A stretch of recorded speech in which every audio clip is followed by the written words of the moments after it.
قرآن مجید میں اللہ تعالیٰ کا ارشاد ہے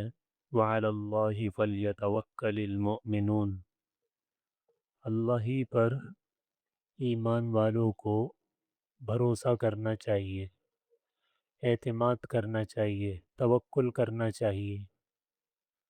اللہ پر توکل اور اعتماد بھروسہ کرنے کا کیا مطلب ہے؟ مطلب یہ نہیں ہے کہ آدمی سبب کو چھوڑ دے اور کہے کہ بس اللہ میرا کام کریں گے۔ یقیناً اللہ ہی کام کرتے ہیں، لیکن اس کے لیے جتنا انسان کے بس میں ہے جائز طریقے سے اس کو اختیار کرے اور پھر اللہ کے حوالے کر دے۔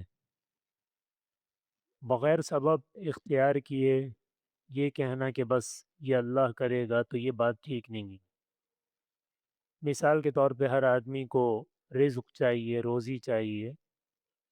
اب وہ اپنے گھر میں بیٹھ جائے کہ بس میں تو اللہ پر اعتماد کرتا ہوں، اللہ نے روزی کا ذمہ لیا ہے، بس اللہ مجھے روزی دیں گے، اس کے لیے کوئی سبب اختیار نہیں کر رہا، یہ بات ٹھیک نہیں ہے۔ اور دوسری طرف سبب کو اختیار کر کے بس سمجھ رہا ہے کہ اب اس سبب سے میرا کام ہوگا، یہ بات بھی غلط ہے۔ یہ تو کافر کی سوچ ہے۔ وہ کہتا ہے کہ میں نے زمین میں دانہ ڈال دیا ہے، اب زمین سے غلہ نکلے گا، اس لیے کہ میں نے دانہ ڈالا ہے، پانی لگا رہا ہوں، ہل چلا رہا ہوں، سارے کام کر رہا ہوں۔ تو مسلمان بھی یہ سارے کام کرتا ہے، لیکن مسلمان یہ کہتا ہے کہ میرے ان سارے کاموں کے کرنے سے کچھ بھی نہیں ہو سکتا، اللہ چاہیں گے تو ہوگا، میں نے یہ کر لیا اس لیے کہ اللہ نے حکم دیا ہے کہ کرو، میرے اس کرنے سے کچھ نہیں ہو سکتا۔ تو جتنا اپنے بس میں ہے اتنا انسان کرے، پھر اللہ پر چھوڑ، پھر اللہ کر۔ حضرت شیخ فرید الدین عطار رحمۃ اللہ علیہ، انہوں نے کوئی اپنے وقت میں کسی دینی مسئلے کے بارے میں ایک فتویٰ دیا، وہ بادشاہ کے خلاف تھا، تو بادشاہ نے ان کو قید کروا دیا۔ اب جب جیل میں تھے تو جمعے کی نماز تو قیدیوں کے لیے نہیں ہے، ظاہر بات ہے وہ جیل سے باہر نہیں آ سکتے، لیکن ہر جمعے کے دن حضرت بڑے اہتمام سے غسل فرماتے، اپنے کپڑے دھو کر ان کو سکھاتے صبح سے، اور جمعے کی پوری تیاری کر کے جیل کے دروازے تک آ جاتے اور پھر واپس جاتے اور ظہر کی نماز پڑھتے۔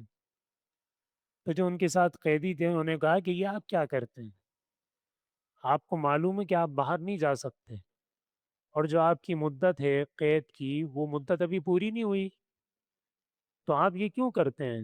آپ بس ظہر کی نماز پڑھیں، آپ کے لیے شریعت کا حکم بھی یہی ہے۔ تو فرمایا کہ نہیں، جتنا میرے بس میں اتنا تو میں کروں گا نا،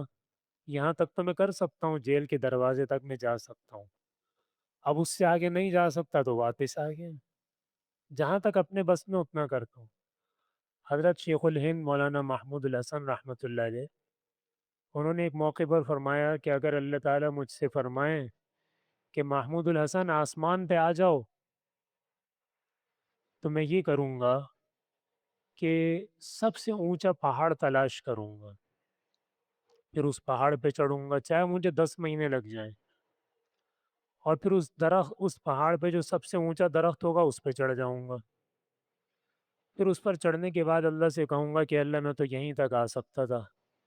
اب آگے آپ بلا لیں اپنے پاس، اس سے زیادہ میں نہیں کر سکتا۔ تو یہ نہیں کہ میں ہاتھ پہ ہاتھ رکھ کے بیٹھ جاؤں، "اے اللہ میں تو آسمان پہ نہیں جا سکتا، آپ بلا رہے میں کیسے آؤں"، تو یہاں تک بس میں ہے وہ کر لیا۔